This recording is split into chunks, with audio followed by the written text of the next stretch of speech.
definitely more dangerous. However, I think that like they need to have some confidence in our ability to train safely. Like the ability to come out here and do this safely, execute it properly is huge. And it's fucking cold. That was perfect though. That couldn't have gone better for drop off. What's that? We got like 3 hours. Yeah, we're gonna take all this crap off, get a little bit more comfortable, light a fire, and talk about the things that are in our go bags.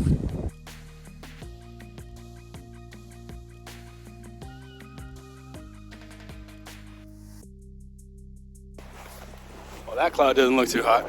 Nope. This one back here? It looks like shit.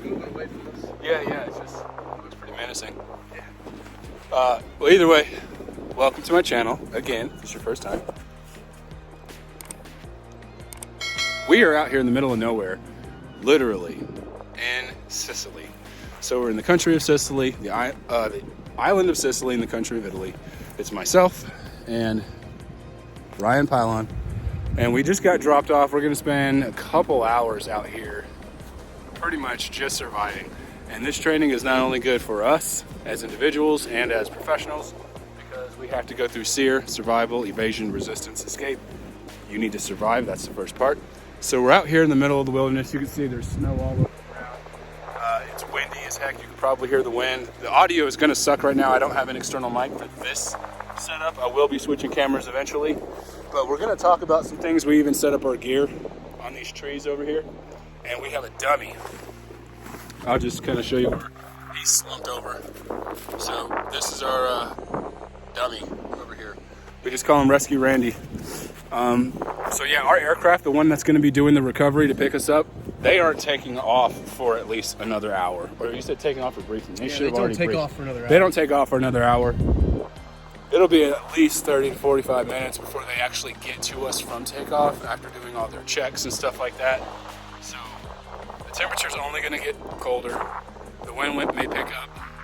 So it's up to us to survive. So we're gonna go over some stuff, trying to figure out building fires, shelters, orienting yourself.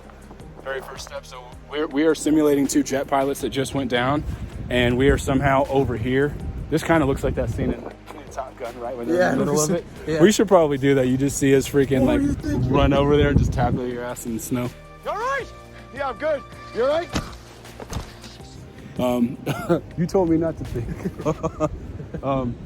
So yeah, we're gonna go ahead and do that. Hopefully you guys enjoyed this video. This is something completely different, but still within the whole, I guess, two-way prepper survival community. So either way, we're out. This is how we actually came down from the aircraft. That was pretty cool. The things I do to get footage so I can bring it to you so you can understand and have a little bit of experience in my world. That guy that I'm actually out here with, I had him on a previous video when he was a super new guy. And yeah, I think it's called like a quick glimpse of my job with the Navy. I may end up just putting that small clip in here.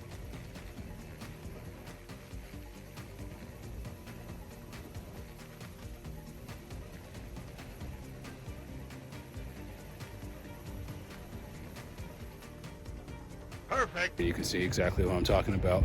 He has grown quite a bit in this job. Very proud of him. I won't tell him to his face, at least not right now. All right, I found some wild human tracks. So I'm gonna go ahead and follow them to where we're gonna build a fire, or at least attempt to build a fire. You're not always gonna be successful, but I have a pretty good record. So you can see where we went to scout out a good spot. Damn, I think I just stepped in some shit.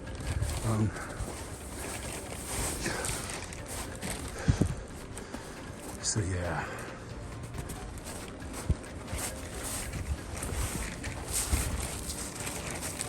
So this is it.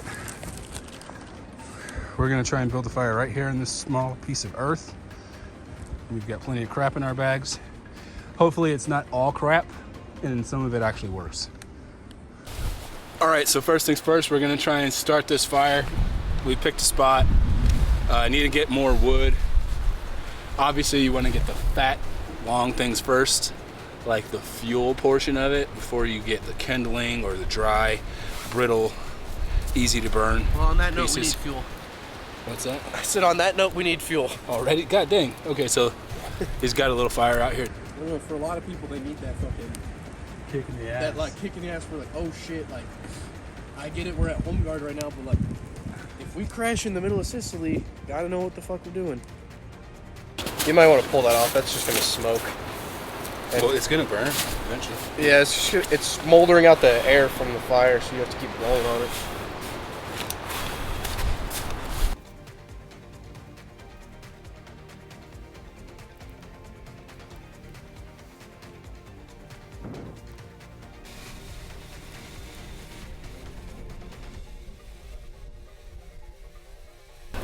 All right, so we have a fire going. It's not the best fire, it's not the worst, but it is a fire, and fire is hot. And that's one of the very first things that we would do in this type of survival situation, considering our environment. However, don't get it twisted, snow is a really good insulator and reflector of the sun, so you can actually get sunburn and get just as hot and dehydrated being out here, even though it's actually cold. So yeah, so let's say we took care of fire. The next thing for me, based on our specific scenario, would be shelter. Or, I mean, because of how close we are to civilization, I'd probably just walk there. But that civilization may be bad. So not all crashes are gonna be aircraft malfunctions. I might have been shot down.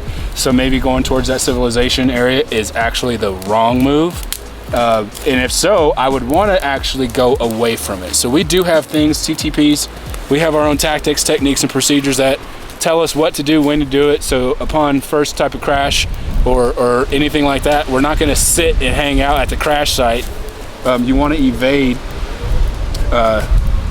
if meeting some sort of resistance.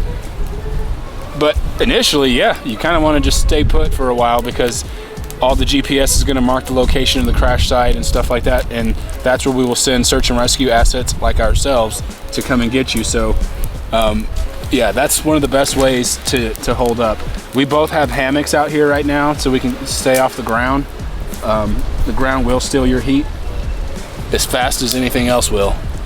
So yeah, I wouldn't have a shelter right here in the middle of the open like we do right now. Of course, we're going to get picked up in a couple hours, but I would actually have it where my back is towards the wind. I don't want to have wind directly blowing into my shelter, wherever that may be at. I want the wind to blow over it and then down where I'm outside of that wind line.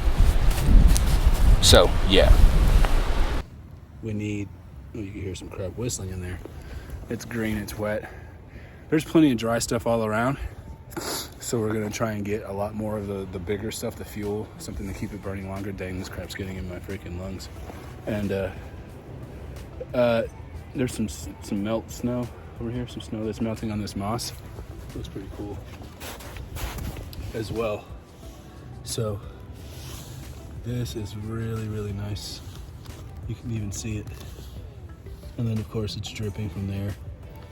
But yeah, I have no clue where we're at. But earlier we were flying out in flying around the volcano, Mount Etna. That was pretty freaking awesome, by the way. Oh dang, cuz. All right. You all right? So yeah, gotta go find some more dry stuff so we can keep this fire going. We had to go the little bit of a TP type route, and we did talk about a shelter, but I don't know where we would do the shelter at this point. I was talking to Ryan yesterday. His slave name is Petty Officer Pylon, but I'm gonna call him Ryan for this video. And we mentioned we both have the same philosophy.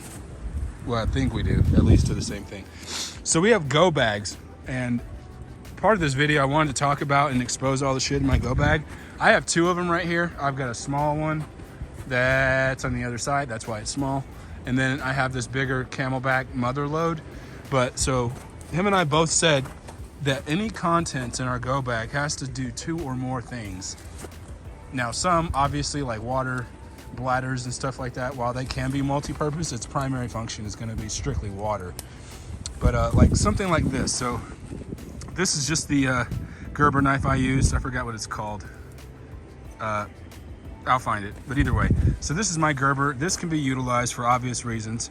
I can start to cut leaves. I can cut people, which I'll kind of get into that. That's more of a defense. So this is not only going to be for starting fires. I can use this big blunt end right here to hit a ferrocerium rod or something like that. It doesn't focus as much on here. So yeah, this blunt end right here. And then of course, this is a full tang blade. So the entire blade itself it's not folding or anything like that. So it's very sturdy. And you can use it to still make kindling and things like that for this. And one of the biggest things is while there are a lot of wet leaves and wet sticks out here, I can use the paracord in my bag and tie this thing around it and then use it for some sort of weapon. There are no predators I know of in this area. You could also use it to hunt. So the weapon is not just to save your life, it maybe to take some life for an animal and gut it.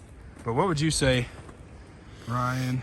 What is next on the agenda for us right now? So our rescue helicopter is about an hour, I guess an hour away from picking us up. And this is our current situation. I'd say next on the agenda, so we've got ourselves a fire, which makes for a really good signal device for the aircraft up above. But next is we do have multiple radios. We need to assess our radios, assess our kits. We have a way to get picked up on the way. So we have no need for shelter tonight. However, we do need to make sure that we have some kind of radio contact with them, that if for some reason they don't come, we need to know that we need to either start building a shelter or start working towards civilization. All right, whenever you're done building the fire, you don't want to leave any traces. So what we're doing right now is just covering it back up with some snow. Wouldn't want to start a forest fire, but at the same time, look around. I don't know too many forest fires that start completely around snow-capped mountains, but still being a responsible person. All right, so you can probably hear, no, you probably can't hear shit. Well, either way, there's a helicopter somewhere. You can see it right there. Really, really little. There it is. Right here. There it is, right above my finger. All right, so that helicopter's coming to find us. We are a dummy right now. And we're both dummies, I guess, because we're doing this, but it's also valuable training. So I'm gonna go ahead and take off this freaking skull cap beanie, put my helmet back on, get some footage of this rescue, and hopefully it turns out well. I just heard that radio call. Ghost Rider 37, come in.